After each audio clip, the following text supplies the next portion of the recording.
that we're in here. Actually. Yes, today the computer is working. Okay, so we're starting today, chapter 53, last chapter of Tanya. So, just to give you a little bit of background, we were talking about the fact, where is God? Where is godliness? Where's the Shekhinah? We call it Shekhinah, it's God. Where does God reside? And we spoke about the fact, does God reside in a synagogue, in Jerusalem, in Israel, more than in other places, or everywhere the same? So we discussed it, and we're going to go back to it today. But what I want to remind you is that we said in the last chapter, the last two chapters, we're in the middle of like a topic understanding that from the brain, just like we gave an example of our body, from the brain comes all the functions to our entire body. The brain is the center, the neural center, and it controls the entire body. Also, it receives signals from the entire body. Everything happens in the brain. And it's the same thing, the same way the world functions in the same exact way. There's a brain of the world, and everything functions based on that brain. What is the brain of the world? What is it? It's Hashem's wisdom. Okay, we spoke about the fact that it was a Torah. So that's what we explained in the last chapter, that it's the knowledge, the wisdom, everything is in the Torah. That's the blueprints of the world, but that's like even stronger than that. And today we're going to try to understand about the physical place. We're going to try and bring it down a little bit more to ourselves. And we spoke also about the four worlds and how high Hashem is, the wisdom of Hashem, and how it came down to this world. But today we're going to go even further into this world and try to understand, where does Hashem exactly reside? Is it in Jerusalem? Is it in the temple? What happens when there's no temple? Right? Okay, so there's this place in the world that's the holiest place in the world. And very interestingly, we can even say that that holiest place is also the most dangerous place. People came there, went into this very holy place, and sometimes didn't come back out alive. Some people, and to the point that people would go into that holiest place with a rope. In case they die, they would have to pull the person out. When people went into that holiest place, the prayer was a very short prayer, because people were worried to see, like they had like such tension to know if this person is going to come out alive or not. So the prayer that is said in there is so short, so that because people can't wait for too long to figure out if that person's coming out alive. And if they came out alive, shalom, shalom, bruch haba. Are you back? No, I know. Yeah, it's because it's the time of Mencha and Arvit. That's why there's, yeah. But you can park, by the way. No, they had one. You can park, by the way, by the dentist and the orthodontist also when you come in the evenings. Okay, now you know. Yeah. Okay. Now, if this person came, if they went into this holy place and came out alive, it was a very happy moment. Everybody was so happy that they came out alive.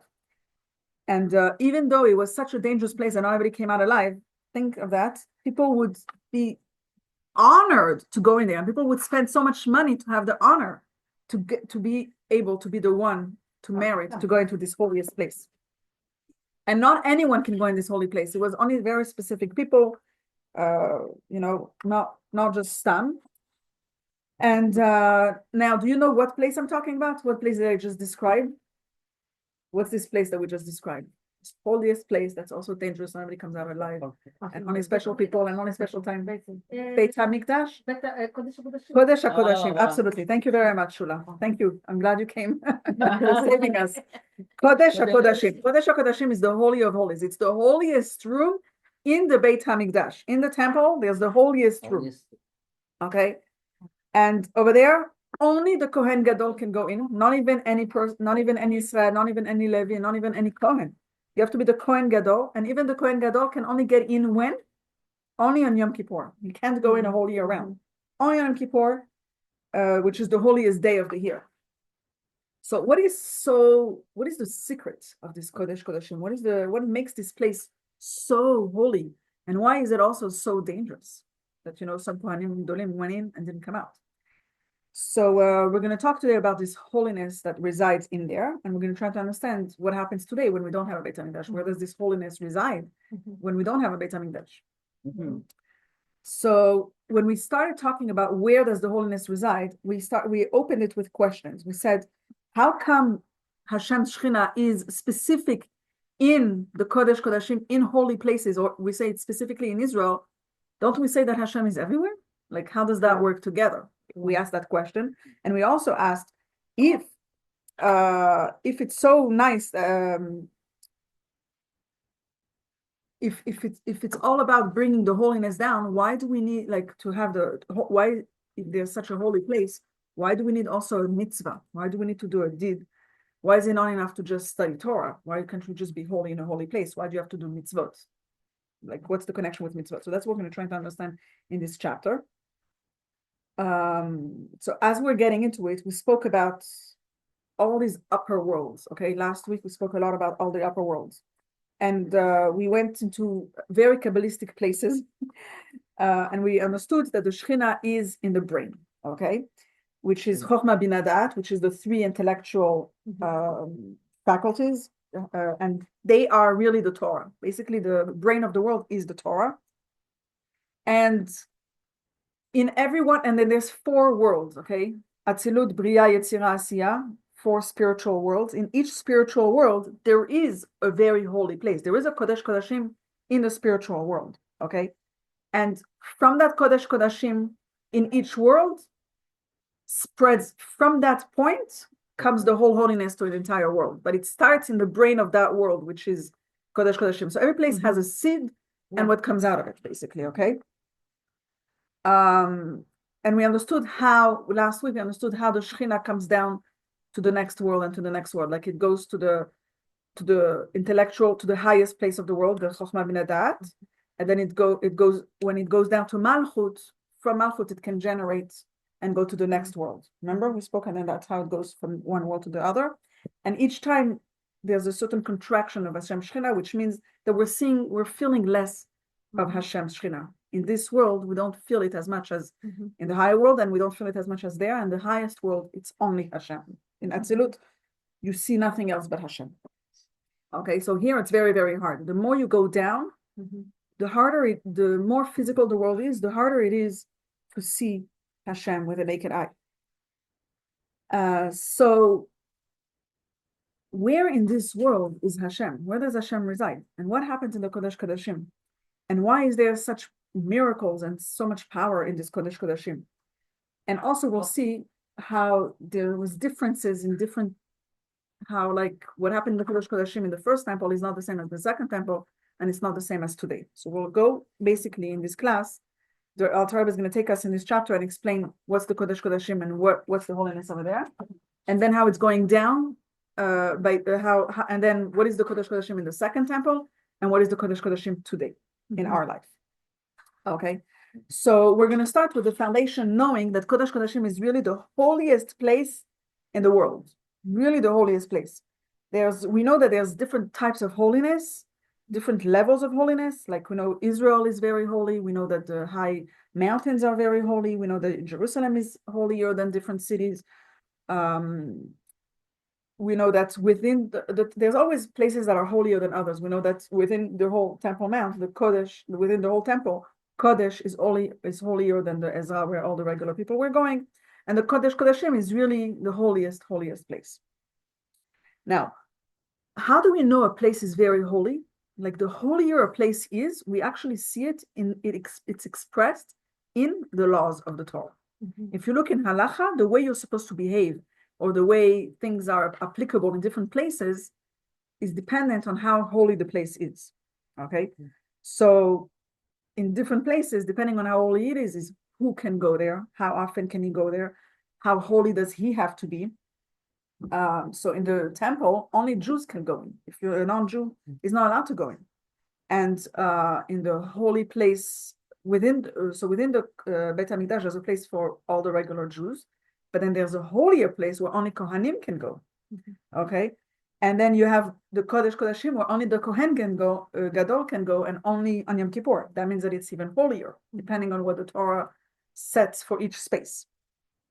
And we see in the Kabbalah, in Chassidut, that the fact that there's different laws for different places comes from the fact that really those places come from a higher spiritual world. Like it's really a holier place to begin with. Like it's from a higher. You can go to the Western Wall and you feel it. Yes, you feel it. Okay, so that's a very good. Thank you for bringing us to life. When you go to the Western Wall, whenever you go to Israel, the fact that you feel exactly. I mean, it's like The fact that you feel a different air and a holier air is exactly what we're talking about. There's more of Hashem there. You're feeling it more. when you Exactly. pray, you feel it's something more higher than regular. Exactly. There's a higher level of Hashem, which means that really it's not a higher level of Hashem, but it's really that Hashem is more revealed in those places versus, in other places, Hashem is more hidden. So Kodesh Kodashim is really the holiest place in the world. And because over there, the Shechina that's there is really from the highest level type of Shechina. Okay. And how do we see it in the Kodesh Kodashim specifically? The fact that not everybody can go in, the fact that people can go in and can even die because it's so holy, and people that go in, they really feel like they're going in Hashem's space and they're like in front of Hashem, literally. Like people that go in, they feel Hashem's presence to an unbelievable extent. And also, there were unbelievable miracles in that room, and we'll talk about those miracles soon because we'll explain the concept of miracles depending on how much of Hashem's Shekhinah is residing in there. So the question is, why is the Shekhinah specifically in the Kodesh Kodashim? Why is the Shekhinah specifically in this Holy of Holies in that room? So after we learned all these chapters before, we can understand now the answer. We learned that the soul, okay, it's in my entire body, but it resides in one specific place more, and from there it gives life to the entire body. My soul is mainly in the brain, and from there it gives life to the entire body, and it controls the entire body. The same way Hashem's Shekhinah is mainly in the brain of the world, and from there it spreads into the whole world. So we learned that the Torah is the brain of Hashem. Okay, Torah is really it's really Hashem himself. It's his brain. That's like the high intellect of Hashem. And where does that reside? Where is the residence place of Hashem's intellect? In the Kodesh Kodashim. Okay, and every world has a Torah in that world. The holy place of each world is the Torah of each world. Like the Torah resides in that holy place in each of the four worlds. Okay, so in the Kodesh Kodashim, in the Beit HaMikdash, that's where the brain of Hashem is. What's the connection with Kodesh Kodashim and the brain of Hashem? What is the brain of Hashem? What's inside of it, Kodesh Kodashim? What was inside? What's inside that room? Was it an empty room, or was there something inside that room? God inside. Besides from God, what was inside that room physically? Do you remember? You can type if you want to. We had the Aron. It was Aron. It was a box. The Aron. It's a gold box. Inside there was a wooden box, and inside there was a gold box. And what was inside that box? Okay, I'm gonna unmute. Yeah, Luba seems like she knows it. Luba, you can unmute yourself. No, about Aron HaKodesh. What was inside the Aron HaKodesh? Torah. The Torah. Thank you. Okay. There was the Torah. Absolutely. There was what? The Luchot, the two tablets. What was given in Mount Sinai. The tablets are in the Kodesh Kodashim. Okay? It's not by chance that the Torah, that the tablets are in the Kodesh Kodashim. When I'm telling you, it's the brain of the world. It's the brain of Hashem is the Torah. And it's in the whole, and where does it reside? It resides in the holiest place. So the Torah that Hashem gave on Mount Sinai is in the Kodesh Kodashim, literally. Okay. The first ones, the ones that broke, and the second ones, the new ones. Okay. And those tablets, it's not just written on it, but remember the Torah was engraved into those stones. Okay. All the 10 commandments that were given on Mount Sinai were engraved into those stones. Now, what's special about the 10 commandments versus the entire Torah? Like, it's only the 10 commandments really that are in those tablets, that is in this Kodesh Kodashim.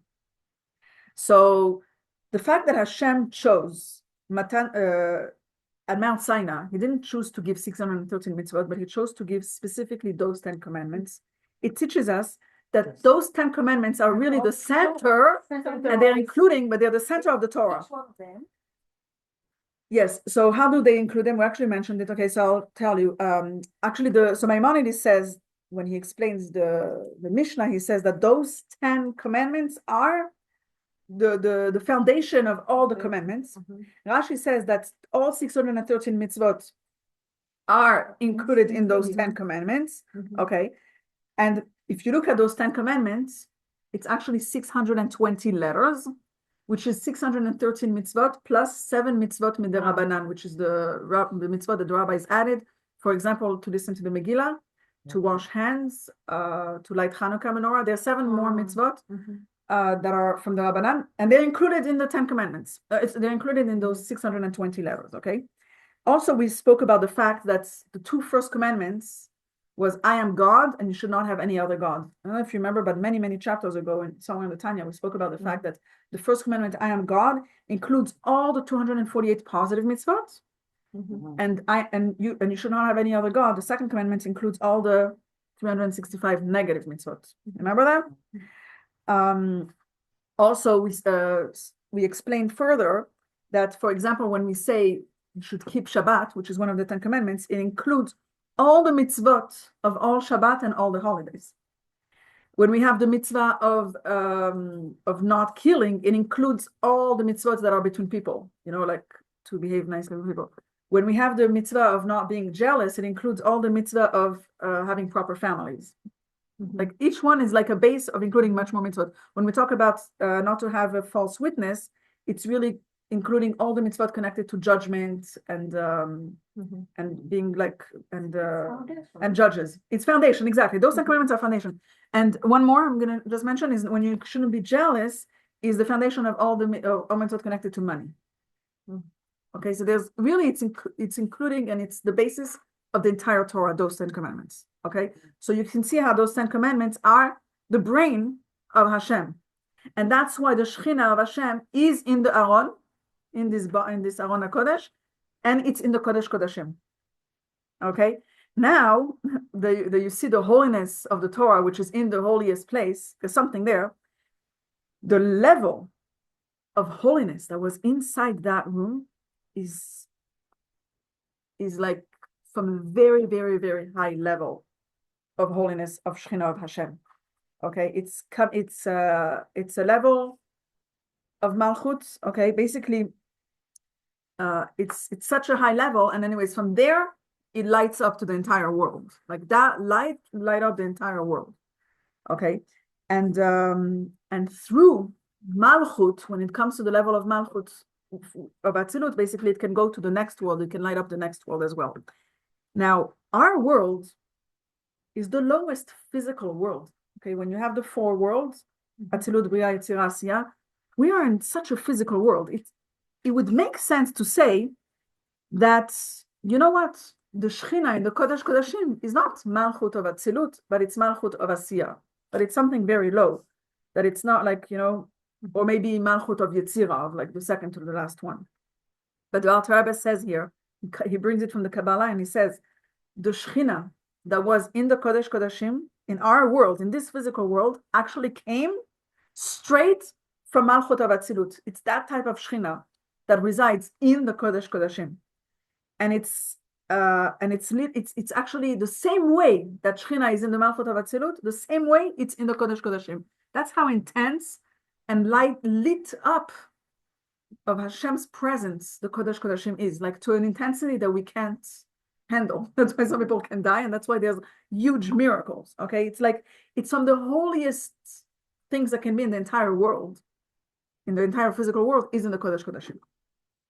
And that's where the Alter Rebbe now explains also that there's a difference between nature and miracle. The whole world works according to nature. It means that it's the way Hashem wants it. But now when you look at history, there has been huge miracles. How does a miracle happen? And why isn't there a miracle all the time? Why most of the world happens according to nature? So he says that nature is the way Hashem created the world for us, the world of Asiyah, the lowest of the 4 worlds, okay? And Hashem's abundance of light, like Hashem himself, can come from such high world and sometimes it's not closed in like such a low place, okay?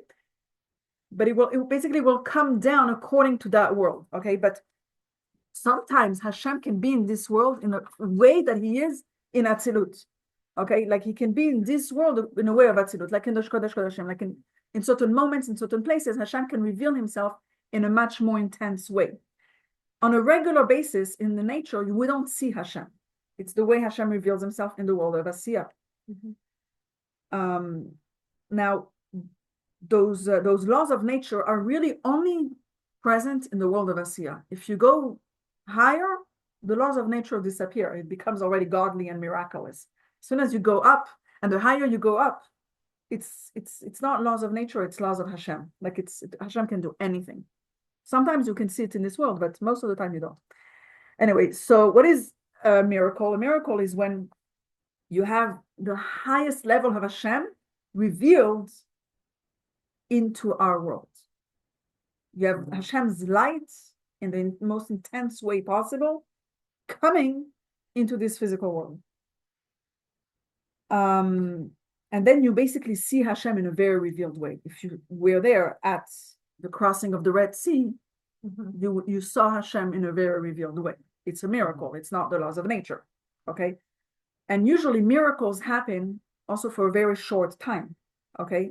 Like the miracle of the Red Sea happened one night. It was like a one night thing.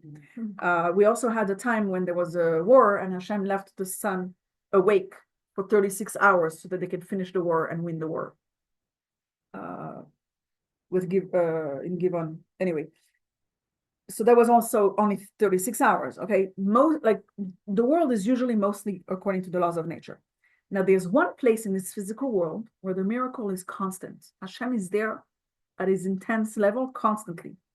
If you look at the Kodesh Kodashim, if you look at the Luchot in this Aron, the miracle is constant. It's like Hashem is there all the time. He doesn't come reveal himself and leaves. He's there all the time.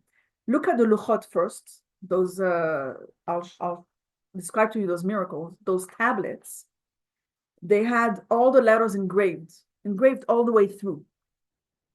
Now, if you draw a samech, which is like a full circle, or a mem sofit, which is a full square, and you go through, you engrave it all the way through, you have like this thing left in the middle, and it should fall, or it should like, disappear. Like picture a samech going all the way through, engraved. And it didn't fall, it just stayed there, always.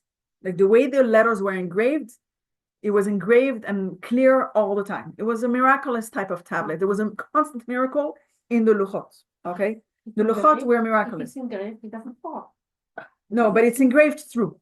Imagine it's engraved through a paper or whatever, or a thick, and you draw a samech, and you see the samech all the way from the other side, all the way engraved.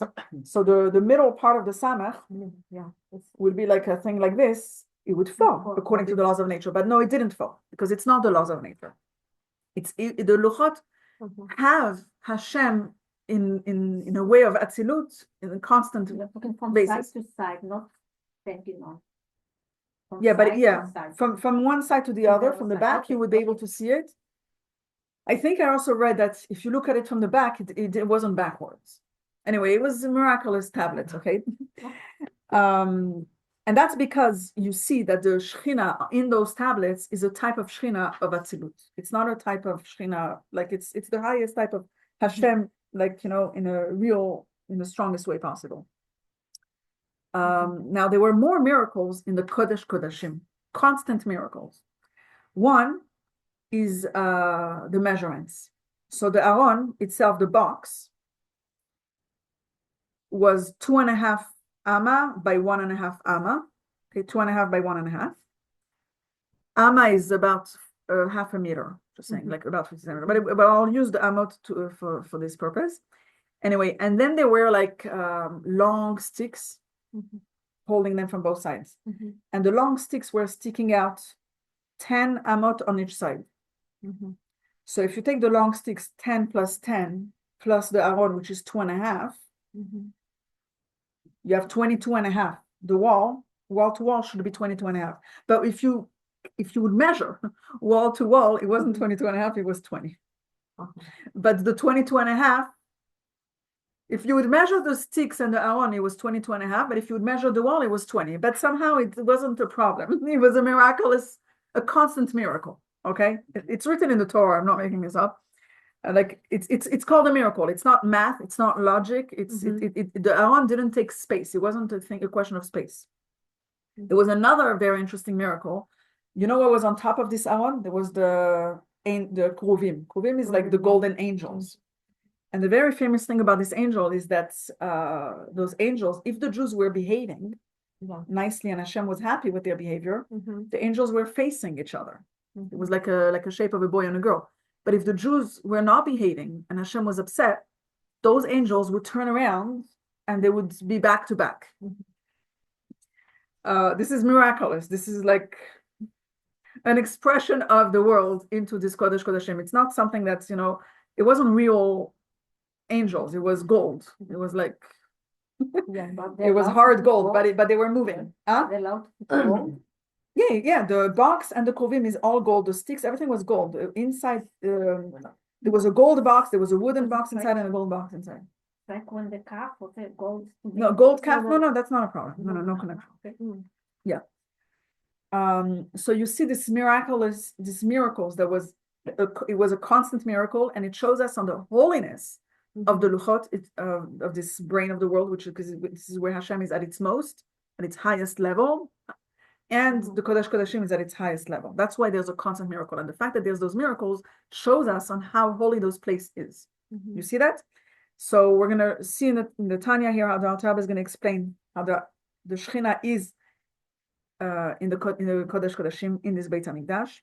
We're talking, by the way, about the first Beit HaMikdash. We'll see soon that it's different from the second Beit HaMikdash. And and the level of holiness in the Kodesh Kodashim in this Luchot is at a level of Atzilut, of Malchut of Atzilut. It's not at a level of this physical world. It's at the highest level, and you see it in a very revealed way based on those miracles. And he also talks about the fact that it's the brain of the world, because it's the Aseret HaDibrot, which is the Torah of the world, which is the Torah. Okay, we'll see all of that now in the words. Hopefully it will be clear. Okay, so this is chapter 53.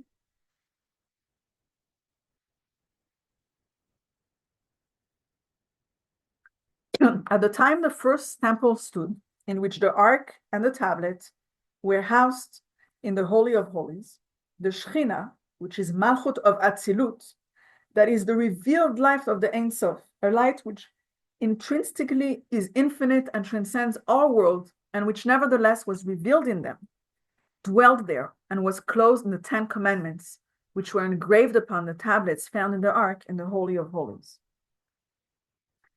Far more intensely and with a greater and mightier revelation than its revelation in the shrines of the Holy of Holies above in the upper world. For the 10 Commandments are the all-embracing principles of the whole Torah, which derives from the level of supernal Chochmah of Atzilut, that is far higher than the world of manifestation, which is the revealed world. In order to engrave them on material tablets of stone, its supernal Chochmah, which is Torah, did not descend degree by degree parallel to the order of descent of the world, which descends by stages from the higher world to the lower world until it reached this material world. For this material world functions to the garb of material nature, while the tablets are the work of God, a divine creation, which is godliness, not nature, is revealed. And the writing is the writing of God, which writing in which godliness is perceived beyond the nature of this material world, which is derived from the radiance of the Shechina and the shrine of the Holy of Holies of Asiyah, which from which light and vitality issues to the world of Asiyah, in which this physical world is also included. But the level of the supernal Chochmah of Atzilut, consisting of the totality of the Torah, as it is encapsulated in the 10 Commandments, closed itself in Malchut of Atzilut and of Bria alone, and did not close itself further in the lower worlds. And they alone, Chochmah of Atzilut, as it is guarded in Malchut of Atzilut and Malchut of Bria without further mention, they alone, united as they are with the infinite light and the Ein Sof that is within them. as referred to as Shechina, which rested in the Holy of Holies of the first temple, through its being vested in the Ten Commandments, which were engraved by miraculous means in the tablets reposing in the ark. Moreover, the Ten Commandments upon the tablets were the work of the living God, Elokim Chaim. This being, in terms of the Sfirot Bina of Atzilut, which is known as the concealed world, which nests in the world of Bria, as it is known to the students of the Kabbalah. Okay, we're going to stop here.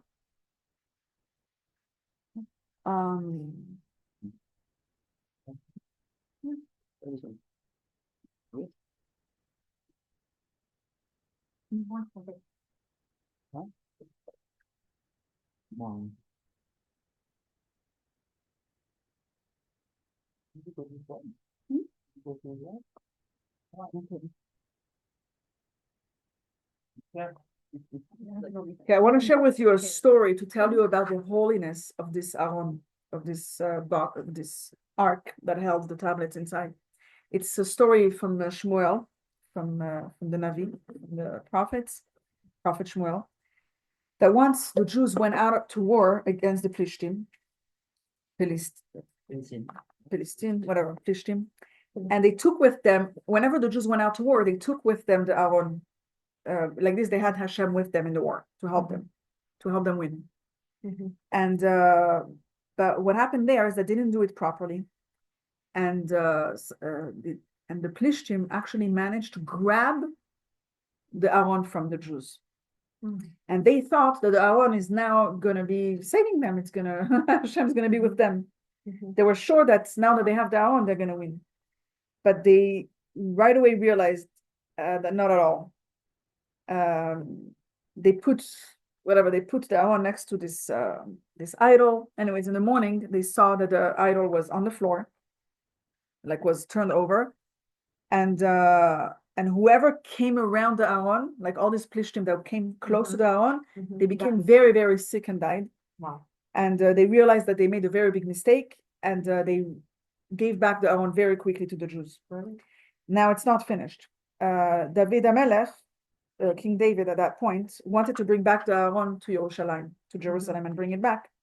And he put it on a chariot, but he forgot the rule that you can only take this Aron on your shoulders. They had to carry it physically. They couldn't put it on a chariot.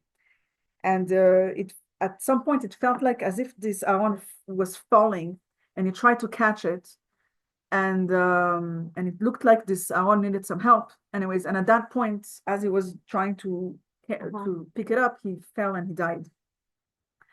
And King David understood that this Aron is like so holy, and he decided to leave it there by this person that was like a Giti, whatever, not a Jew.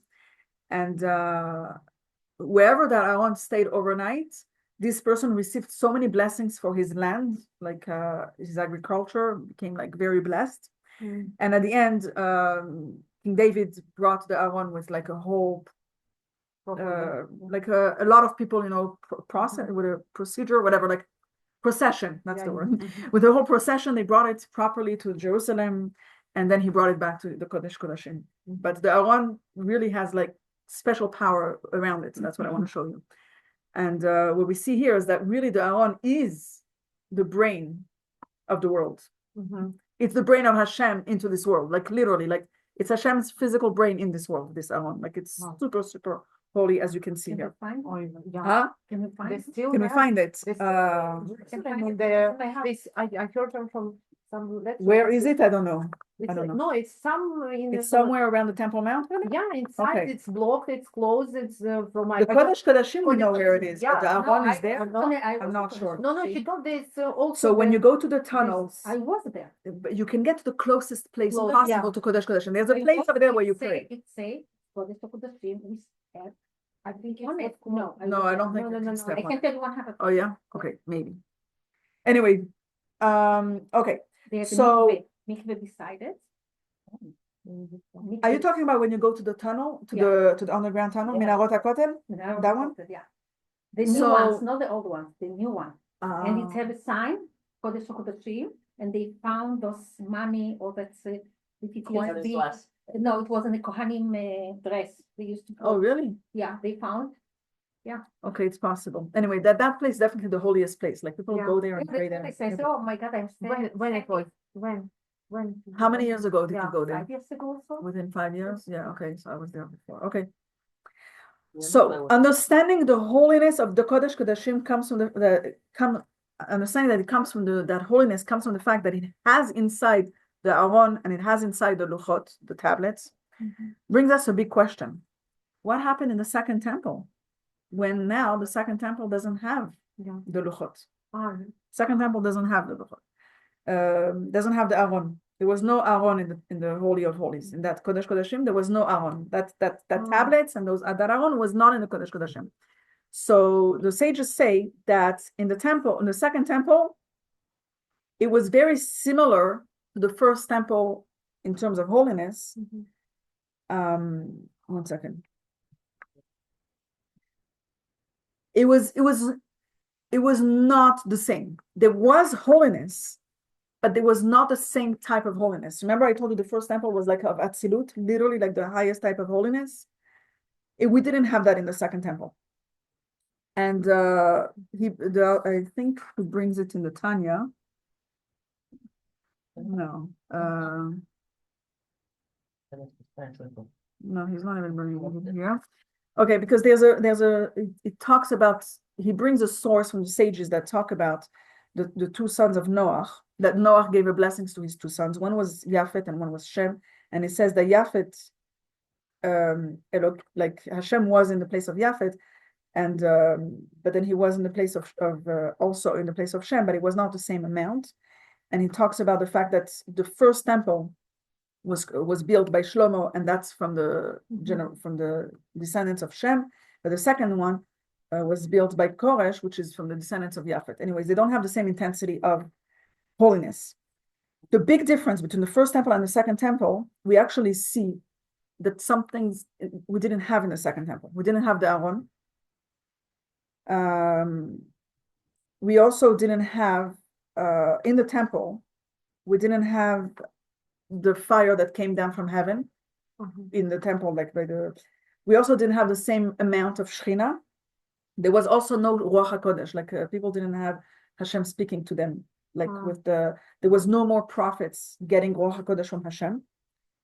And also, I don't know if you know, but the Choshen, the one with the 12 stones that were lighting up to give messages to the people, it's called Urim V'Tumim. That didn't happen during the times of the second temple either. Wow. So we had much less. Now, as much as there was not the same amount of Shechina, what does it mean what does it mean for the Kodesh Kodashim? Is it holy? Didn't we say that the Kodesh Kodashim is the room where there's the most holiness and that's the source of the whole world? So how does that happen without the Luchot? So the Alter Rebbe explains that there was Shechina in the Kodesh Kodashim, but it just wasn't in the same intensity and the same level as in the first Beit HaMikdash. Still there was there. In the first Beit HaMikdash, it was a level of Shechina from Atzilut, Malchut of Atzilut. In the second temple, sorry, 1 second, I don't want to make any mistake. Yeah, in the second temple, it also closed that Atzilut came, but closed itself within also Malchut of Yetzirah. Okay, it started having a creation. There was less of Hashem, it's like the second level. That's the type of Hashem that we had in the second temple. Okay, it was on the second level of Malchut of Yetzirah. Okay, and how do we see it? How is it expressed? I told you, based on how much intensity of Hashem you have, that's how it's expressed in halacha, that's how it's expressed in miracles. How do we see it's expressed in the second temple? We still had, nobody was allowed to go in the Kodesh Kodashim, besides from the Kohen Gadol and Yom Kippur. That still was applicable in the second temple. Because we know that the laws are applicable based on the holiness of the place. Now, it was just that they're not allowed, but there was not a danger of dying in the temple if they would go. Wait. Sorry. No. There was a danger of dying. No. It wasn't just not allowed, but it was also, sorry. I'm like it. I'm like saying opposite things. No, it was also, no, it was so holy, okay, that not only they were not allowed to go, but if they would go, they would also die. Even with the second temple, the holiness was fully there. And in the second temple, you had Kohanim, Gdolim that went, some Kohanim that went inside, and they were not supposed to, and they died. It did happen in the second temple. So there was still a huge holiness and huge miracles that happened there, but not with the same intensity as the first temple. Okay, that's what you need to know. And it was from the second, from the world, from the, it was that Shechina that was closed itself in Malchut of Yetzirah, which is the second of the four worlds. Okay, so we're going to see how the Alter Rebbe is going to talk about the second temple, that we didn't have the same much Shechina as in the first temple, because there was no Aron, there was no Luchot, there was no tablets, but we still had a huge amount of Shechina. And that we see it through the fact that we were not, that nobody was allowed to go in, and they would still die.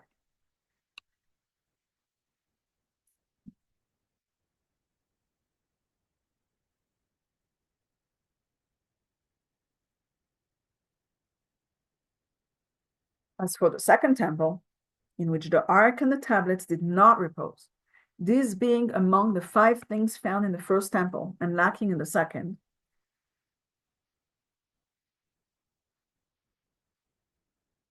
our rabbis of blessed memory said that the Shekhinah did not abide there. This means not that God forbid the Shekhinah did not abide there at all. Rather, it speaks of the category of the Shekhinah which used to abide in the first temple, which was not in the manner of the ordinary descent of the world.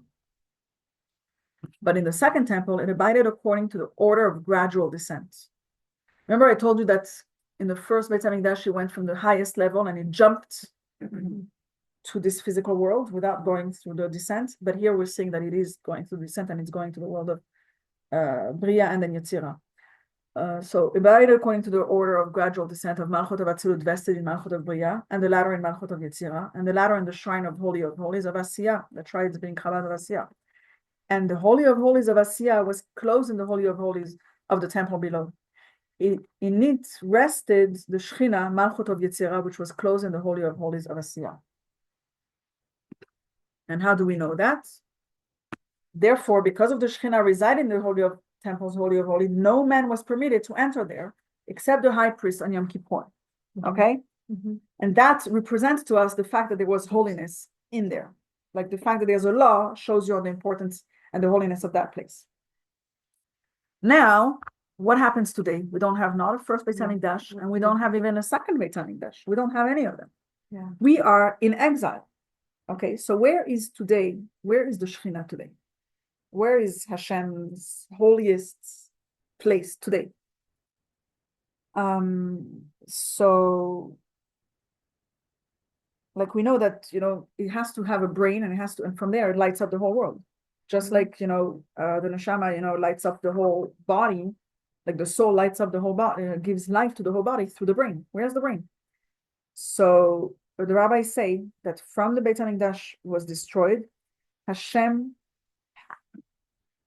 is present in a place that has Hashem's presence is only in a place that has halacha, that has the code of Jewish law, where the code of Jewish law is there. And in the continuation of this verse from the rabbis, from the sages, the Gemara, the Talmud explains that it says a story of a certain Abaye, which is like whatever, a big scholar. And it says in the beginning, he used to learn at home and he would pray in the synagogue. But when he heard that the Shekhinah is in the space of halacha, in a space of law, of code of Jewish law, he said, you know what? I'm not going to pray, but only in a place that has that Shekhinah. Why am I going to pray? Like where I learn, that's the holiest place. So I want to pray in the same place as I learn. So then, so he decided that he wants to play in the same place as he learned. And we see in the Mishnah, the Pirkei Avot, which we're going to be learning after Pesach. In the Pirkei Avot, there's a lot of things that say about the fact that people that sit down and study Torah, the Shekhinah is there in between them. Okay, it talks about when 10 people sit together and study Torah, the Shekhinah of Hashem is there. And even if there is 3 people, and even if there's 1 person that studies Torah, the Shekhinah is with him. Hashem's Shekhinah is with the person that studies Torah. Okay, and then Hashem said, every place that it mentions my name, I will be there and I will bless him. Even Ra. That's Ra. בכל מקום אשר אזכיר את שמי אבוא אליך וברכתיך. It's from literally from the Mishnah. So now the question is, what's the connection? You should know by now, but what is the connection between Torah study and the Shekhinah and residing of the Shekhinah? What do you think, based on everything we learned? Do you see a connection? Yeah.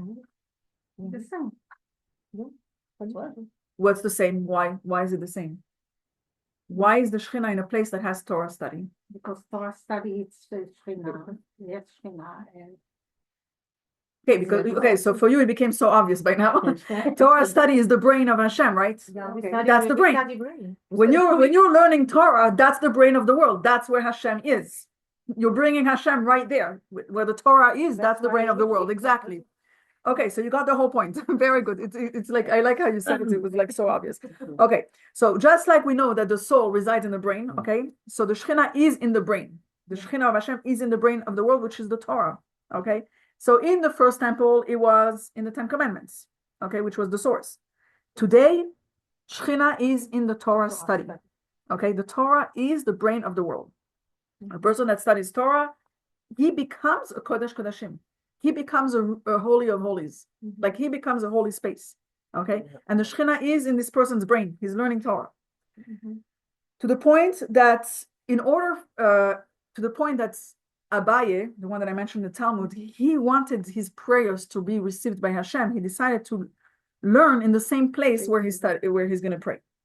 Okay, and with that, the Alter Rebbe says that the level of Shekhinah that is in the place where Torah study is happening is not the same level. Remember, it went down level from the first to the second temple. It's also in the first temple, it was Malchut of Atzilut, okay, that came down, that was like closed in Malchut of Bria, okay,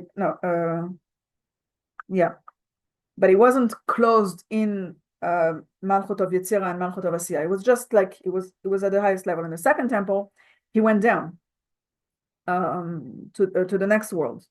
It went down from Malchut of Bria to the Malchut of Yetzirah, and from there to the Kodesh Kodashim in this physical world.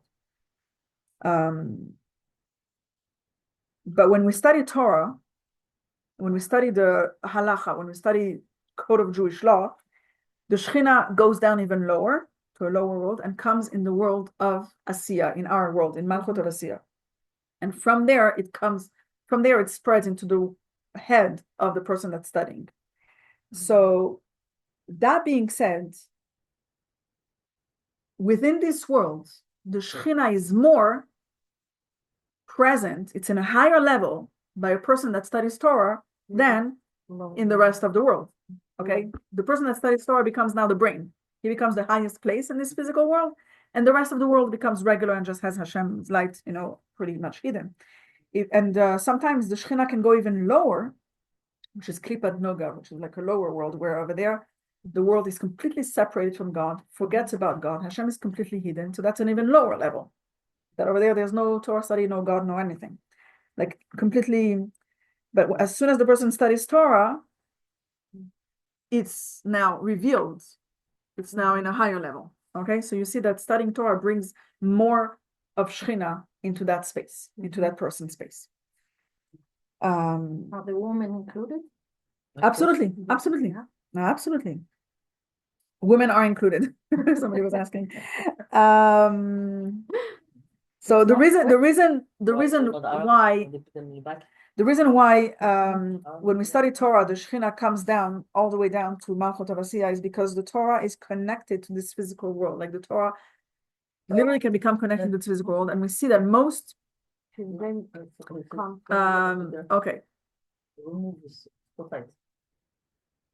Oh, okay. So what I want to say is that with the fact, okay, that we're studying Torah, the Shekhinah comes down to the world of Asiyah, okay, like it comes right here.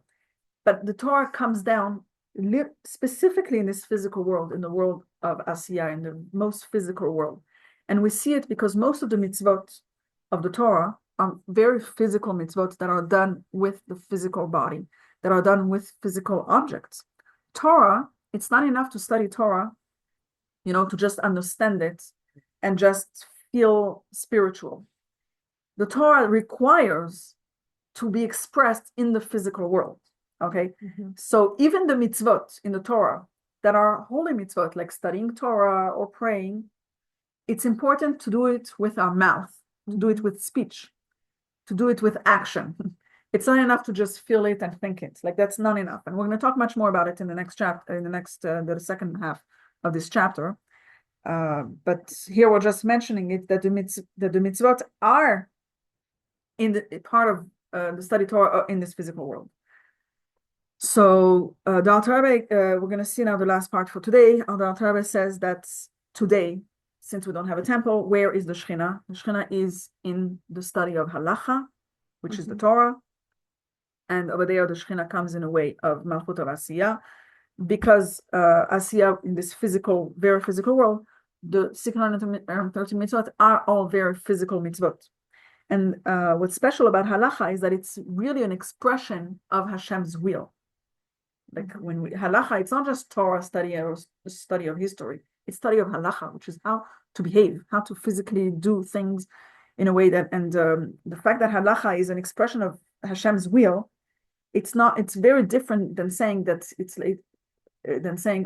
just understanding the explanations of the Torah, which is the wisdom of Hashem, which is the intellect of Hashem. But we're talking, no, Hashem resides in a place that studies Halacha. The 630 mitzvot and the 7 mitzvot of the rabbis, all that is are included, remember, in the 10 commandments, and they're also in the gematria of Keter, which is crown, which is Hashem's will, literally expressed in all those mitzvot. And he's also going to mention that the oral Torah also comes from Hashem's wisdom. Okay, you'll see it in the words.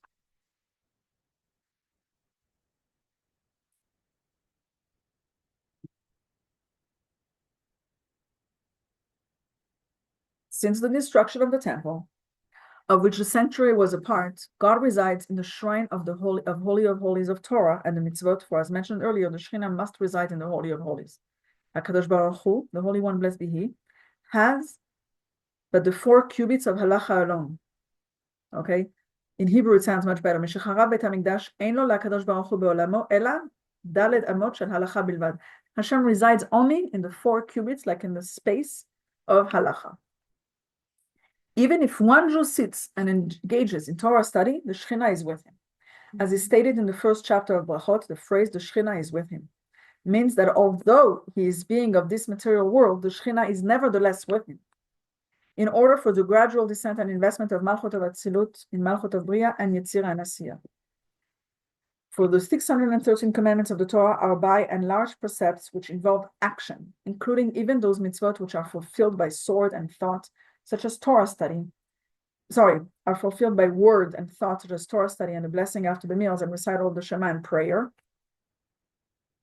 For it has been ruled that meditation has not the validity of speech, and one does not fulfill an obligation by meditation in a manner of hirhur and kavana alone, even when his manners of meditation is close to speech, as is the case when one thinks about the way of which he will utter certain words, which is called hirhur, until he gives it utterance with his lips.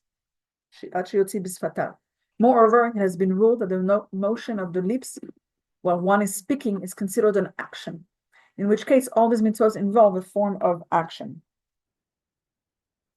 And the 613 commandments of the Torah, together with the 7 commandments of our rabbis, combine the total of numerical equivalent of Keter, crown, which is the supernal will, which is closed in his wisdom. And they, God's will and wisdom, are united with the light of the Ein Sof in perfect union. God founded the earth with wisdom. This refers to the oral law. I told you he's going to mention also that the oral law is included, that is derived from the supernal wisdom, as is written in the Zohar. Father Chochmah begat the daughter. Malchut, the oral law, as it is written, Malchut, the mouth, which we call the oral law. Okay, we're done for today here. I'm going to tell you something about the importance of the physical study of Torah versus, understanding the Torah. Rabbi Mendel Futterfass, it's a very famous Chassid. He said this story. He said that during communism, it was very, very difficult. There was no holy books to study with.